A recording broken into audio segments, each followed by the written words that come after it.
Bom dia, graça e paz, igreja. Amém. Bem, hoje o tema que quero refletir com os irmãos é Jesus salva a minha família. Um tema bonito, importante, relevante, especialmente para o nosso tempo. É um tema que o pastor tinha preparado e que nós vamos dar continuidade, conforme Deus já tem falado com ele e cuidado dele, e como nós temos orado. E é um tema que na minha família eu ouvi muitas vezes, minha avó falando de salvação da família. Eu cresci ouvindo isso, e embora tenha ao longo da caminhada tenha passado alguns períodos, de afastamento e de frieza espiritual, é um tema que sempre esteve lá na minha casa, na casa da minha avó, enfim, onde a gente morava. E um tema que então é muito especial para mim, falar sobre salvação da família, que é a salvação individual de cada membro da família, mas que é tão especial quando a gente pode compartilhar, dentro da nossa família, da mesma fé, da mesma palavra, dos mesmos pensamentos, porque a gente cada vez mais vai sendo edificado a partir dessa palavra, a partir da fé. E quando um está ali sofrendo, passando dificuldades, o outro pode sustentar. E hoje nós vamos conversar um pouco sobre a história de Zaqueu, um personagem icônico do Evangelho, uma história curta, mas muito falada, muito refletida, cantada também, com certeza você já ouviu aí uma determinada canção que fala a respeito de Zaqueu. E eu quero meditar com você então nesta manhã, nesse tema, Jesus salva a minha família. Eu vou pedir que os irmãos fiquem de pé, para que a gente possa fazer essa leitura, em reverência à palavra de Deus. A leitura será projetada. Eu vou ler o que está projetado, porque a minha versão é diferente, mas nada que atrapalhe a mensagem. Então, Lucas 19, do versículo 1 até o 10. Espero os irmãos acharem, para que possamos ler juntos. Lucas 19, a partir do versículo 1. Jesus entrou em Jericó e atravessava a cidade. Havia ali um homem rico chamado Zaqueu, chefe dos cobradores de impostos. Tentava ver Jesus, mas era baixo demais e não conseguia olhar por cima da multidão. Por isso, correu adiante e subiu numa figueira brava, no caminho por onde Jesus passaria. Quando Jesus chegou ali, olhou para cima e disse: Zaqueu, desça depressa, hoje devo hospedar-me em sua casa. Sem demora, Zaqueu desceu e, com alegria, recebeu Jesus em sua casa. Ao ver isso, o povo começou a se queixar. Ele foi se hospedar na casa de um pecador. Enquanto isso, Zaqueu se levantou e disse: Senhor, darei a metade das minhas riquezas aos pobres, e, se explorei alguém na cobrança de impostos, devolverei 4 vezes mais. Jesus respondeu: Hoje chegou salvação a esta casa, pois este também é filho de Abraão. Porque o Filho do Homem veio buscar e salvar os perdidos. Hoje veio salvação a esta casa. Amém? Vamos orar. Senhor, mais uma vez invocamos o Teu nome e na Tua presença te agradecemos pela bênção da Tua palavra e pela qual podemos refletir e aprender a viver como Jesus. Que nesta manhã os nossos corações possam ser impactados pela presença do Teu Espírito Santo entre nós, nos ensinando e nos trazendo meios de transformação a partir da Tua palavra, Senhor. Nos orienta e esteja conosco nesta manhã e nesta mensagem. Em nome de Jesus que agradecemos. Amém. Podeis assentar, irmãos.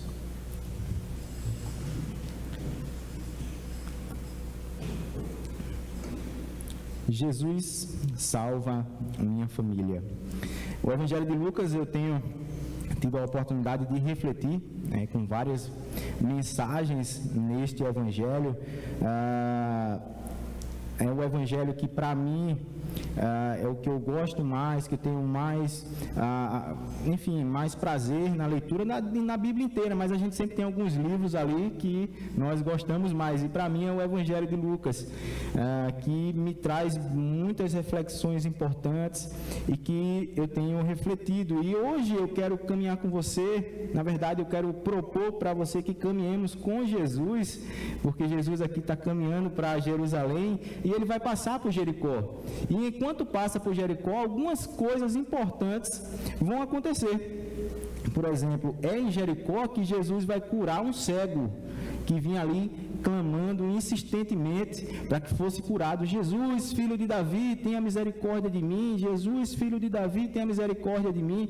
E os discípulos vão dizer: tá bom, calma aí, fica um pouco para trás, né? Deixa de fazer barulho aqui, fica importunando o mestre aqui com teu pedido. Mas Jesus vai curar esse cego.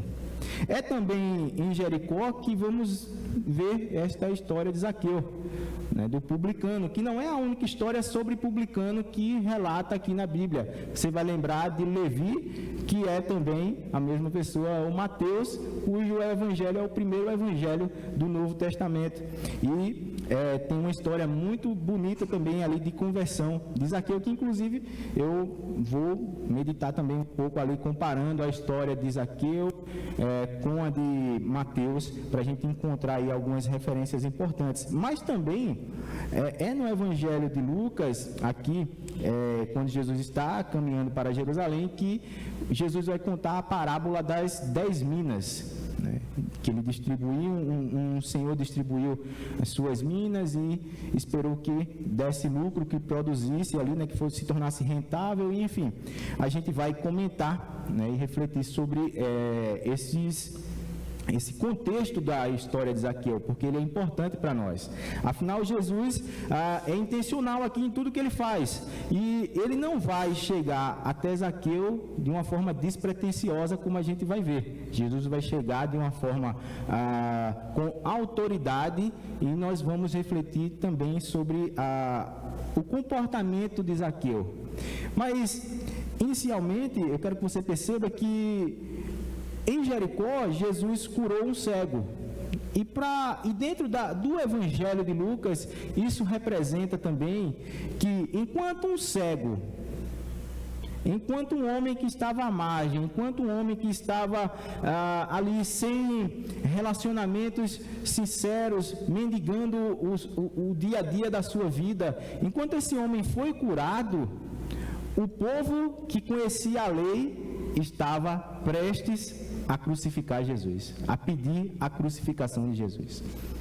Enquanto um homem que passou ali boa parte da sua vida de forma pobre, de forma perdida ali, necessitando de ajuda dos outros, estava prestes a entrar e fazer parte do reino de Deus, aqueles que conheciam o reino de Deus estavam perdendo o reino por falta de conhecimento. Enquanto o cego estava sendo curado, aqueles que tinham conhecimento estavam cegos espiritualmente. Esse é o primeiro ponto do contexto da história de Zaqueu. O próprio Zaqueu vai se inserir aqui nesse meio, porque enquanto um publicano, que era o tipo socialmente falando, né, o tipo de pessoa social mais odiado pelos judeus, porque qual era a função do publicano? Ele era o coletor de imposto. E é interessante porque quando uma pessoa se tornava publicana, ele renunciava ao fato de ser judeu. Se ele fosse judeu, ele teria que renunciar à sua cidadania, né, a sua história para poder se tornar um publicano. E foi isso que provavelmente Zaqueu fez ao se tornar publicano. E um publicano, ele arrecadava o dinheiro do povo de Jerusalém para levar para Roma. Resultado, ele enriquecia o império e empobrecia a sociedade. Basicamente, era isso que ele fazia, e pelo fato de a vida já ser muito difícil naquela ocasião, porque era um contexto rural, era um contexto agrário, né, de plantação, de subsistência, as pessoas que sofriam tanto para poder plantar, colher, trabalhar, tinham que pegar parte da sua renda e colocar e enviar como imposto para Roma, né? Nada muito diferente do que a gente faz, né? Tudo que a gente faz, tudo que a gente vive hoje, a gente paga imposto até do vento. Mas esse era também um contexto. E também é importante porque um publicano vai ganhar novamente a filiação no reino de Deus. Vai se tornar novamente filho de Abraão, enquanto os filhos de Abraão irão, daqui a algum tempo na história aqui do Evangelho, iriam pedir a crucificação de Jesus. Vejam como os papéis estão invertidos. Deus está trazendo ao reino pessoas que estavam à margem, e aqueles que estavam lá, que já conheciam, estavam rejeitando a mensagem que Jesus estava trazendo, que a mensagem era de arrependimento, que era uma mensagem de salvação. Em outras palavras, o grande povo de Deus estava rejeitando a mensagem, né? Não todos, mas uma grande maioria ali dos conhecedores estava rejeitando a mensagem, e aqueles que tinham pouco conhecimento, ou talvez até nenhum conhecimento, estavam acessando e entrando o reino de Deus. E na parábola das 10 minas, mostra para a gente que o Senhor das minas, quando ele chega para ver, né, o quanto aquilo rendeu, né, do seu trabalho, teve um dos servos que disse: olha, Senhor, como o Senhor, eu sabia que o Senhor era um servo mau, então um servo justo, né, e duro, eu peguei ali a sua mina que o Senhor me deu e guardei. Ora, mas você sabia que eu era um servo mau? Como assim? Um servo justo? Como que você pega e faz isso? E mostra então que no reino de Deus haverá um julgamento. E isso era para despertar os discípulos. Então, é nesse contexto onde aqueles que conheciam a palavra estavam se perdendo por rejeitarem a palavra, e aqueles que tinham pouco conhecimento ou nenhum conhecimento estavam entrando no reino de Deus. E isso tem especial importância quando a gente trata da família, porque a gente vai ver que no contexto familiar a gente precisa orar e clamar para que Jesus salve a nossa família. A gente não pode deixar que os filhos se percam, que os familiares venham se perder pelas suas próprias concepções do mundo, pelos seus próprios pensamentos a respeito de Deus. Eles precisam conhecer a palavra. E nós precisamos apresentar a palavra a eles. Nós que temos o conhecimento não podemos ser negligentes quanto a isso. Então eu quero refletir com você, especificamente aqui em 3 pontos, para ser sucinto e ter boas reflexões. Eu quero refletir com você que há inicialmente uma ação de Zaqueu para ver Jesus. Em segundo lugar, que há uma ação de Zaqueu após ser visto por Jesus. E eu quero finalizar, né, mais para frente, falando sobre o resultado destas ações. E quem implicou ele ter ido ali procurar ver Jesus? O que aconteceu no fato de Jesus ter visto ele? Qual foi a reação e o comportamento dele? E quais são os resultados dessas ações? E eu quero convidar você aí que deixe sua Bíblia aberta no próprio Evangelho de Lucas, aí no capítulo 9. Então, o primeiro ponto é que Zaqueu ele vai fazer uma ação para ver Jesus, né? Ele vai ali, ele vai se movimentar para ver Jesus. E é interessante que no versículo 1 vai falar, né? Entrando em Jericó, Jesus atravessava a cidade, e eis que um homem chamado Zaqueu, chefe dos publicanos, procurava ver quem era Jesus. Então me parece aqui, e a compreensão que eu cheguei é que Zaqueu procurava ver Jesus por curiosidade. Ele não estava interessado no Jesus mestre que estava ensinando. Ele talvez não tivesse interessado também no Jesus que estava fazendo milagres. Talvez ele também não tivesse minimamente interessado no Jesus que se apresentou como Messias, o Filho de Deus. Ele estava lá à procura de Jesus por curiosidade. E é muito interessante porque nós, seres humanos, somos curiosos. Quando a gente ouve falar de algo novo, quando a gente ouve falar de um acontecimento diferente, a gente quer saber também, por quê? Porque a gente quer participar. A gente quer se inteirar do que está acontecendo. E me parece que é isso que Zaqueu queria saber. Mas peraí, quem é esse Jesus que está passando aí na minha cidade? Porque a cidade de Jericó era importante aqui no contexto da Judéia, né, da Judéia antiga. Por quê? Era uma cidade onde ficava a alfândega, onde ficava ali a central de controle dos impostos. E Zaqueu era quem? Zaqueu era o chefe dos cobradores. Então era ele quem determinava taxas, era ele que determinava que, olha, você hoje vai para essa região, você vai para tal região, olha, lembra lá daquela pessoa que está devendo já faz 2 meses e ele não pagou ainda, você tem que cobrar ele, seja mais duro com ele. Zaqueu era o administrador, era o gerente ou o diretor ali da estação alfandegária. E por ser uma cidade importante, era uma cidade que circulava muito dinheiro. Tanto que o texto vai dizer para a gente que Zaqueu era rico, provavelmente pelo seu trabalho, mas também a gente vai ver que possivelmente por ações inadequadas e que ele nem precisaria fazer, porque ele já tinha um trabalho que lhe trazia uma boa quantidade de dinheiro, suficiente para que ele vivesse bem, para que ele vivesse tranquilamente. Mas Zaqueu ouve falar de Jesus e, por curiosidade, ele vai até ali onde Jesus iria passar. Só que tinha um problema. Zaqueu, não tinha tamanho suficiente. No meio da multidão, Zaqueu, eu não vou ver Jesus aqui nunca. Eu vou ter que subir nos ombros de alguém. Mas ninguém quis colocar ele na cacunda. E aí ele teve que bolar uma estratégia ali. Ele teve que pensou rápido e disse, se Jesus está aqui, daqui a um tempo ele vai estar lá na frente, então eu posso me adiantar e eu vou lá para frente.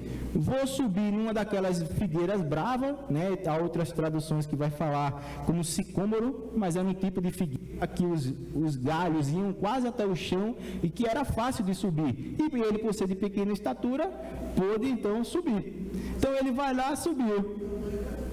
Não, exatamente, irmão, não é documento, mas é importante. Se você quiser ver, está no meio da multidão, você precisa, né? Então, ele sobe na figueira e fica lá aguardando, né? Fica aguardando.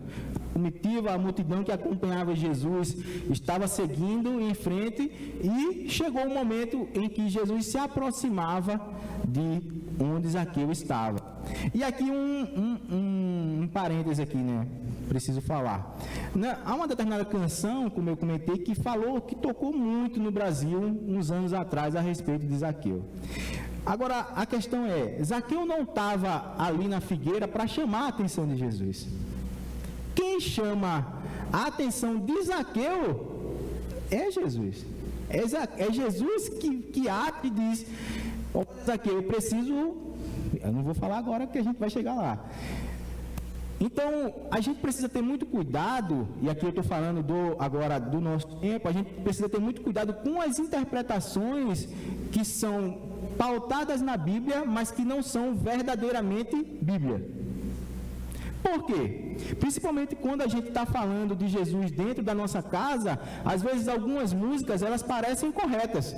E a gente precisa prestar atenção na letra para ver se realmente aquela música fala a verdade. E a gente precisa ver na Bíblia se realmente está correto.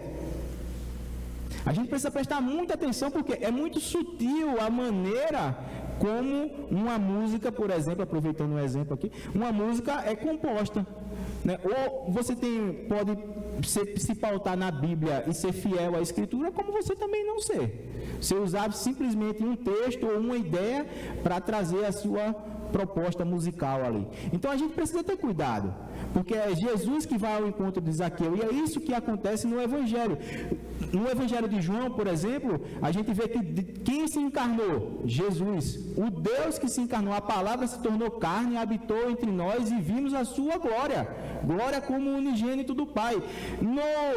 Aqui na história de Zaqueu, Jesus vai chamar Zaqueu, porque chegou um momento voltando agora para a história. Jesus foi caminhando com a multidão, ali imprensado pela multidão, no calor. A estrada que levava de Jericó a Jerusalém era uma estrada de aproximadamente 30 quilômetros. Eu fiz um cálculo. Uma vez, eu saí do Éden, ali da Caixa Econômica do Éden, até o Ibiti, andando. Deu 1h30, são 5 quilômetros. Aí eu fiz o cálculo, dava 9 horas para andar os 30. Eu disse, então a Bíblia fala que é um dia de viagem. Então era um dia de viagem, mas é um dia de viagem, ritmo de caminhada, não é ritmo de passeio. Então imagine que ao passar por Jericó, em algum momento aqui os discípulos talvez cansaram. E aí Jesus, conhecedor do coração de todas as pessoas, conhecedor da história de todas as pessoas, Jesus para exatamente aonde Zaqueu estava. E diante daquela cena, daquele homem que estava ali no meio da árvore, no meio dos galhos, talvez se estendendo, se esquivando para não ser visto, talvez ali encolhido, perdido, só querendo curiar quem era Jesus. Jesus vai dizer: Zaqueu, desça depressa, porque hoje eu vou ficar na sua casa. Zaqueu, desça depressa. É Jesus que vai ao encontro de Zaqueu, meu irmão. É Jesus que vai ao encontro da sua família. É Jesus que vai ao encontro das suas necessidades. E às vezes nós nos escondemos também em algumas árvores. Nós ficamos ali na árvore do problema e não saímos dela. Nós ficamos ali perdidos no meio da árvore do ressentimento e não saímos dali também. Nós ficamos ali perdidos no meio da árvore do mau relacionamento e continuamos vivendo por conveniência e não procuramos resolver a situação. Agora eu pergunto: você deseja que Jesus entre na sua família e transforme e salve a sua família? Jesus vai ao encontro de Zaqueu e ordena que Zaqueu desça. E ele tem poder para ordenar, porque ele é Jesus, ele é quem cria e dá a vida e que sustenta a vida, e portanto ele pode ordenar. E ele usa da sua autoridade para fazer isso. E qual é a reação de Zaqueu? Vejamos. Versículo 5, Jesus diz: Zaqueu, desça depressa, porque hoje preciso ficar na sua casa. Versículo 6, Zaqueu desceu depressa. Observe que o primeiro sinal de transformação de alguém é ele começar a se tornar obediente. E aqui, Zaqueu responde exatamente conforme a solicitação de Jesus. Zaqueu, desça depressa. Zaqueu desceu depressa. Zaqueu, eu vou ficar na sua casa. E qual é a resposta de Zaqueu? Zaqueu o recebeu com alegria. E isso é muito interessante, porque quando Jesus está falando lá no monte... Fugiu a palavra. Bom, quando Jesus está ensinando no final do Sermão do Monte, ele vai dizer: olha, quem ouve essas palavras e as pratica é semelhante ao homem que construiu uma casa na rocha e veio o vento forte, veio a chuva e não derrubou. Resumindo, quem for obediente à minha palavra poderá viver em paz. Em outras palavras, texto agora no contexto da família. Se você fala de Jesus na sua família, se você ensina de Jesus para os seus filhos, você poderá ver bons frutos disso. Não há garantias, é verdade. Nesse texto aqui, a gente vai ver que a família foi salva. Mas nós não temos garantias quanto a isso. Porque, por exemplo, enquanto Zaqueu desceu depressa, recebeu Jesus com alegria, a gente tem aqui no capítulo 18 do Evangelho de Lucas, a partir do versículo 18, que um jovem rico, que conhecia as Escrituras, E Jesus ensinou o caminho e ele disse: não vou. Ele rejeitou, ele não recebeu com alegria, ele permaneceu exatamente aonde ele estava. A presença de Jesus para aquela pessoa, para aquela vida, não teve nenhuma mudança, porque ele optou por isso. Ao passo que Zaqueu fez a opção de descer, ou seja, ser obediente, uma obediência completa, receber Jesus com alegria. E quando nós começamos a falar de Jesus na nossa casa, começamos a falar da salvação e do poder transformador de Jesus, haverá o quê? Haverá dificuldades. Porque é muito fácil a gente se acomodar. Vou trazer a ilustração de novo no exemplo da árvore. É muito fácil a gente permanecer onde nós estamos, plantados ali, escondidos em certas árvores da vida. Nós não queremos ser transformados. É muito fácil a gente se acomodar e permanecer na zona de conforto. Então, quando eu começo a provocar, estimular, na verdade, a minha família apresentando Jesus, haverá pessoas que vão rejeitar a mensagem, que vão criticar, que é o que vai acontecer. A partir do momento que Zaqueu recebe e aceita essa mensagem, algumas pessoas não vão ficar felizes. Observe aí comigo, a partir do versículo 6. Zaqueu desceu depressa e o recebeu com alegria. Versículo 7. Todos os que viram isto murmuravam, dizendo que Jesus tinha se hospedado com um homem pecador.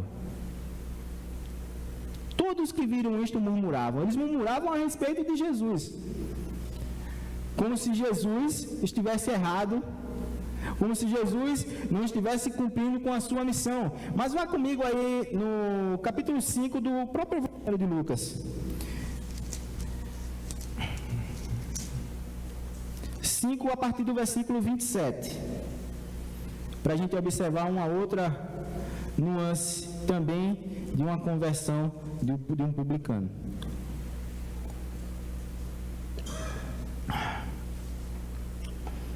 Fala sobre a história do chamado de Levi, né? E depois teve seu nome mudado para Mateus. E, em linhas gerais, Jesus está passando na frente da coletoria onde era o posto de trabalho de Levi e diz: siga-me. E o que é que vai acontecer? A reação de Levi exatamente a mesma de Zaqueu. Largou tudo, deixou tudo para trás e seguiu Jesus. E é interessante que Jesus também vai ser criticado, porque a partir daquele momento Levi se organiza, dá um grande banquete, porque era um homem também que possuía, era bem financeiramente, né, devido ao seu trabalho, mas os fariseus e os escribas não ficaram felizes com isso. E eles vão criticar. Chamaram os discípulos e disseram: mas como é que o mestre de vocês come com publicanos e pecadores?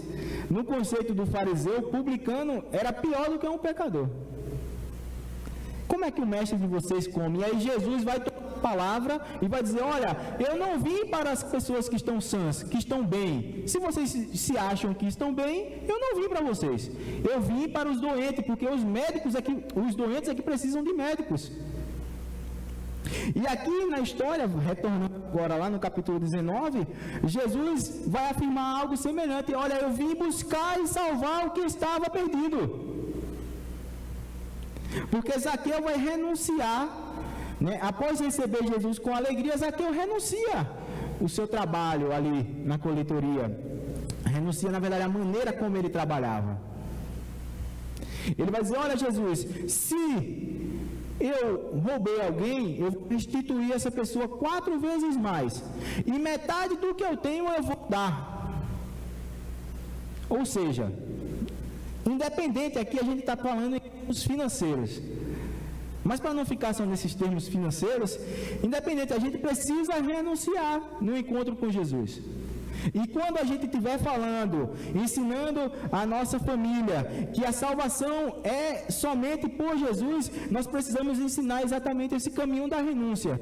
A gente não precisa ensinar uma fórmula matemática a respeito da salvação. Nós precisamos ensinar que, olha, você precisa conhecer Jesus, porque Jesus é o que há de melhor para a nossa vida. Ele é o Filho de Deus que pode nos apresentar o caminho da eternidade, porque a vida não é somente aqui. E Jesus vai falar isso para a gente: olha, hoje chegou salvação nesta casa, mas a salvação é para hoje e também é para quando? Para a eternidade. A salvação é algo que começa agora e caminha para a eternidade. E é isso que a gente precisa ensinar para a nossa família. Quando a gente fala, Jesus salva a minha família, eu estou pedindo que Jesus salve a minha família do pecado, do tempo difícil que a gente vive, mas que também nos salve do juízo eterno e da condenação eterna. Eu não quero que a minha família se perca, eu não quero que o meu filho se perca, eu não quero que o meu irmão se perca, eu não quero que ele passe a vida eterna longe de Cristo. Eu quero que ele esteja com Jesus, adorando a Deus, glorificando a Deus. E é isso que eu preciso ensinar para ele. Então, quando eu falo para Jesus, salva a minha família, eu estou falando exatamente isso. Não é uma fórmula. E olha que eu gosto de fórmula. Eu adoro matemática. Eu adoro física. Mas, diante do Evangelho, não há uma fórmula. Há um homem. Este homem é Jesus, e é este homem que nós devemos ensinar, é este homem que nós devemos pronunciar, porque o próprio Jesus vai falar, porque o Filho do Homem veio buscar e salvar o que estava perdido. E a minha pergunta é: você tem alguém na sua família que está perdido nesse momento? Que está longe, que está perdido nos caminhos do mundo, das ruas, talvez no caminho das drogas, das bebidas, da prostituição, da pornografia, talvez se perdendo e caminhando com outras pessoas, que como cego, guiando o cego para outra cova, para outro buraco. E mesmo que na sua família nesse momento não tenha ninguém, você conhece pessoas assim, conhece situações assim, você conhece lares que estão assim. E aí eu pergunto, nós podemos clamar a Deus que Ele salve a nossa família? Podemos clamar pelo nome de Jesus que Ele salve a nossa família e nós apresentarmos Jesus à nossa família? E olha que é um trabalho muito difícil. E talvez seja um dos principais motivos que muitas pessoas se cansam, porque a gente acaba esperando um resultado rápido. A gente acha que vai falar hoje, a pessoa se converte amanhã e na outra semana ele está se batizando e dando glória a Deus. E não é. Às vezes vai acontecer uma situação como a de Zaqueu, que no instante em que recebeu a palavra, foi tocado pelo Espírito Santo e se converteu e recebeu salvação. Mas às vezes passaram anos e anos e o coração duro de algumas pessoas não vão entender a mensagem. Então, o nosso papel é anunciar o reino de Deus, é anunciar a salvação que há em Jesus. Não se preocupe se essa pessoa vai se converter agora, amanhã, depois, ou não importa. Fale, anuncie o reino de Deus, diga que Jesus veio buscar e salvar o que estava perdido. Diga que Jesus é o caminho, a verdade e a vida. Ensine que o reino de Deus está sendo preparado para todos aqueles que creem no Filho de Deus. E que quem rejeita o Filho de Deus neste tempo será condenado. Nós precisamos falar disso, da justiça do reino de Deus. Da mesma forma que haverá salvação, que haverá eternidade, haverá também condenação e juízo eterno. Não é uma mensagem bonita, como muitas pessoas querem. Uma mensagem simples, de alegria. E nós temos experimentado isso. Muitas pessoas enfermas, o nosso pastor passa por dificuldades, mas nem por isso a gente vai deixar de anunciar que Jesus é bom, que Jesus transforma, porque Ele continua transformando. E vocês têm tanta certeza disso que vocês estão aqui hoje para ouvir exatamente sobre Jesus. Vocês não estão aqui por causa de mim, por causa de Jesus. E é Jesus que vocês devem anunciar. Então, eu convido você que talvez ainda hoje você envie uma mensagem para alguém, você diga que Jesus ama essa pessoa, que haja esse rompimento de barreiras que talvez estejam construídas, né? Que talvez estejam aí dificultando o acesso à comunicação com as pessoas que precisam. Que você desça da árvore, porque Jesus está convidando você a descer da árvore, receber com alegria a palavra e ser também transformado por ela. Então, nós vamos cantar exatamente uma música que convida a família a desfrutar do amor de Deus, que convida a família a conhecer esse amor transformador de Deus. E eu gostaria que nessa canção você pudesse abraçar o seu irmão e dizer: olha, que bom que você veio e que a sua família continue sendo transformada pelo amor de Deus, que você continue sendo transformado pelo amor de Deus, que você continue desfrutando desse amor para que você possa pregar e falar sobre isso, porque a gente fala daquilo que o nosso coração está cheio. Então nós precisamos nos encher cada vez mais de Cristo, do amor dele, para que a gente possa falar, para que a gente possa propagar essa mensagem, para que a gente possa levar essa mensagem em todos os ambientes, especialmente dentro da nossa família, porque, como explica o apóstolo Paulo, nós devemos começar, fazendo primeiramente aos que são de casa. Então, primeiro em casa, primeiro na nossa família, primeiro os relacionamentos com os nossos familiares, e aí expandimos isso cada vez mais. Amém? Vamos nos levantar para agradecer a Deus e cantar.